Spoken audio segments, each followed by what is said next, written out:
हर हर महादेव, जय भोलेनाथ। आज मैं आपको बताऊंगी मनसा महादेव व्रत के बारे में।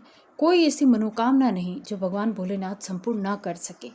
ठीक है, तो आज मैं आपको बताऊंगी, इस वीडियो में मैं आपको बताऊंगी कि आपको मनसा महादेव व्रत लेने के दिन क्या क्या करना है और क्या पूजन सामग्री चाहिए, सूत के धागे से आपको महादेव जी कैसे बनाने हैं, पंचामृत कैसे बनाना है, पूजन कैसे करनी है और उसके बाद की सारी विधि मैं इस वीडियो में आपको बताने वाली हूँ। तो कैसे हैं आप सब? भगवान भोलेनाथ की कृपा से आप सब बहुत ही बढ़िया होंगे। तो वीडियो बहुत ही फ़ायदेमंद होने वाला है, इसलिए आप वीडियो को अंत तक ज़रूर देखें। और एक निवेदन है आप सबसे, अगर आप मेरे चैनल पर पहली बार हैं तो चैनल को सब्सक्राइब ज़रूर कर लें और बेल आइकन को दबा दें ताकि आगे आने वाली ऐसी भगवान की वीडियोस आपको मिल सके। अब वीडियो शुरू करते हैं। सावन शुक्ल पक्ष की शुरुआत इस बार 25 जुलाई 2025 से होगी। सावन सुदी चतुर्थी से व्रत लेते थे या सावन सुदी के पहले सोमवार से व्रत लेते थे। इस बार चतुर्थी सावन सुदी के पहले सोमवार को है, तो इन दोनों के लिए इस बार वार और तिथि एक ही दिन है।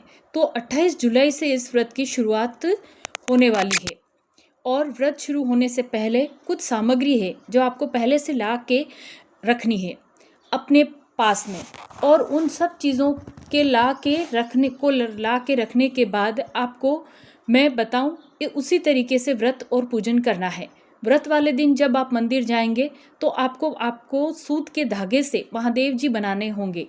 तो वो महादेव जी बनाने के लिए आपको बड़ी सुपारी, सूत के धागे की गुट्ठी, तांबे या चांदी का सिक्का, 1 रुपये का सिक्का हो तो भी चल सकता है, और 2.5 पुनी सूत का धागे से सब ला के अपने पास रख लें।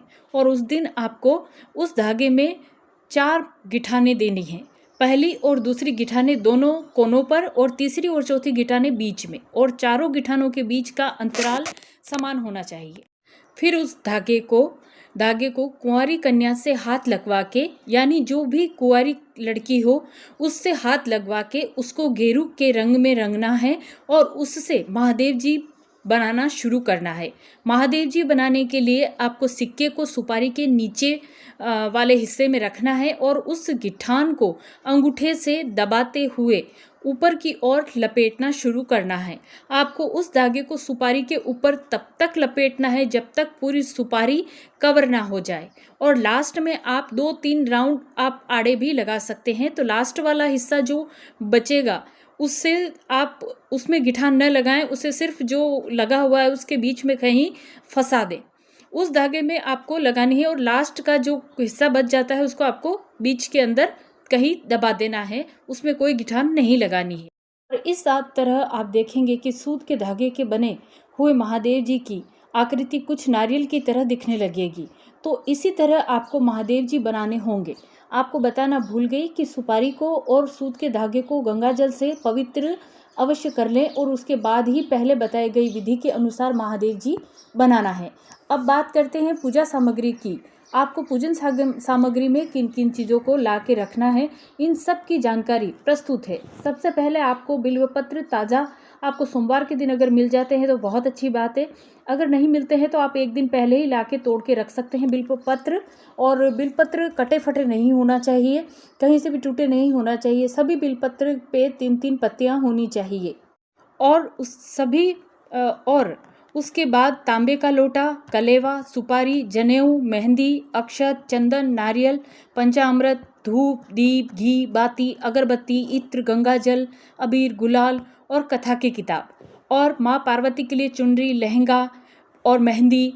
इन सब चीज़ों को आप एक बार पहले ही एक थाली में जमा कर लें, और जाने से पहले जब आप मंदिर जाएं पूजन के लिए निकले तो एक बार थाली को पुनः चेक कर लें कि सारी चीज़ें हैं या नहीं। अब बात करते हैं पंचामृत कैसे बनाएं। उसके लिए बनाने के लिए आपको क्या करना है? कच्चा दूध, दही, घी, शहद, मिश्री, इन सबको एक पात्र में मिला लें और उसी को आप पूजन में उपयोग करें। धागे से बने हुए महादेव जी को बनाने के बाद आपको व्रत की शुरुआत करनी है। व्रत की शुरुआत संकल्प मंत्र से होगी। संकल्प लेने के लिए आपको अपने दाहिने हाथ में चंदन लगे हुए चावल या फूल और गंगा जल लेना है।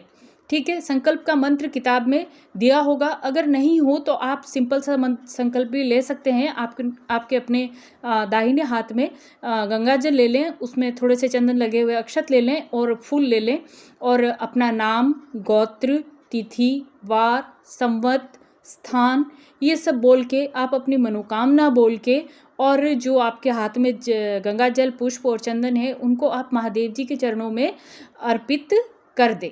यह आपका संकल्प संपूर्ण हुआ।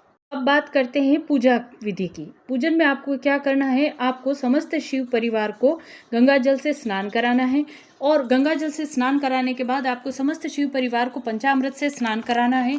पंचामृत से स्नान कराने के बाद आपको वापस उनको गंगा जल से स्नान कराना है, ठीक है, अभिषेक करना है। उसके बाद में आपको अभिषेक के पश्चात आपको उनको तिलक, जनेऊ, गुलाल, अबीर ये महादेव को चढ़ाना है। इसके बाद में माता पार्वती को चुनरी, लहंगा, मेहंदी ये सब अर्पित करना है। ये अर्पित करते समय आप अपने मन में पंचाक्षरी मंत्र ओम नमः शिवाय या हर हर महादेव बोलते जाना है पूजा करते हुए। ये पूजन हो जाए फिर एक जगह बैठकर कथा सुने, और अगर कथा सुनने के लिए आपके पास किताब नहीं है तो आप मोबाइल से भी कथा सुन सकते हैं। मैं कथा का वीडियो भी अपलोड कर दूंगी, ठीक है। इसके बाद में कथा के बाद में आपको समस्त शिव परिवार की आरती करनी है। आरती के बाद भगवान को भोग लगाना है और भोग में आप भगवान को फल, पंचामृत, सूखे मेवे इत्यादि जो भी आपके पास हो वो आप भगवान को भोग लगा सकते हैं।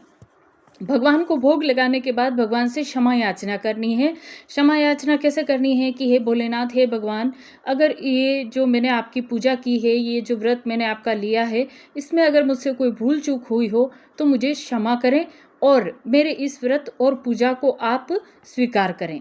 ऐसा बताया जाता है कि जिस मंदिर से आपने व्रत लिया है उसी मंदिर में आपके व्रत का उद्यापन किया जाता है। आप चाहे तो कई अलग अलग सोमवार को अलग अलग शिव मंदिर में जाकर पूजन कर सकते हैं।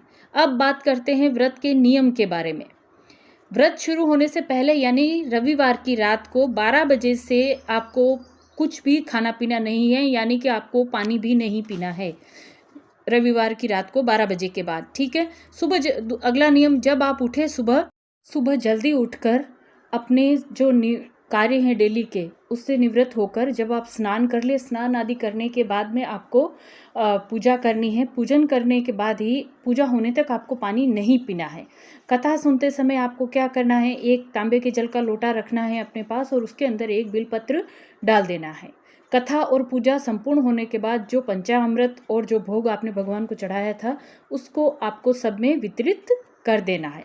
पूजन होने के बाद आप पूजा की थाली ऐसी जगह रखें जहां किसी का हाथ नहीं पहुंचे और ध्यान रहे धागे से बनाए हुए महादेव जी हैं, उनका विशेष ध्यान रखना है। उनको आपको हर सोमवार से सोमवार पूजा करनी है और कहीं घुमाना नहीं है। अगर किसी कारणवश आप पूजन करने नहीं जा पाए तो आप जो यह व्रत कर रहे हैं मनसा महादेव उनसे पूजा करवाकर आप घर पर ही स्नान करके कथा सुन ले तो आपका यह व्रत संपूर्ण माना जाएगा, ठीक है। व्रत वाले दिन आपको तामसिक भोजन नहीं करना है, ब्रह्मचर्य का पालन करना है, पूरा दिन भगवान का स्मरण करना है। कथा के बाद जो तांबे के लोटे में जल भरा हुआ था आपको उसको तुलसी या पीपल के पेड़ में उसको अर्पित कर देना है। तो यह थी जानकारी मनसा महादेव व्रत के बारे में। आई होप आपको ये वीडियो अच्छी लगी होगी। अगर अच्छी लगे तो प्लीज़ लाइक, कमेंट और शेयर ज़रूर करें और मेरे चैनल पर अगर पहली बार हैं तो चैनल को सब्सक्राइब ज़रूर कर लें ताकि आगे आने वाली ऐसी वीडियोस आप तक पहुंच सके। अगर इसमें कोई विधि या नियम, पूजा आपको कोई बात समझ में नहीं आई हो तो आप कमेंट करके पूछ सकते हैं, मैं आपको तुरंत रिप्लाई दूंगी। भगवान मनसा महादेव भोलेनाथ आप सबकी मनोकामनाएं पूर्ण करें, आप सब पर उनका आशीर्वाद बना रहे। हर हर महादेव। बस सच्चे मन से अपनी मनोकामना मांगिए, ऐसी कोई मनोकामना नहीं जो भगवान भोलेनाथ पूर्ण ना कर सके। हर हर महादेव।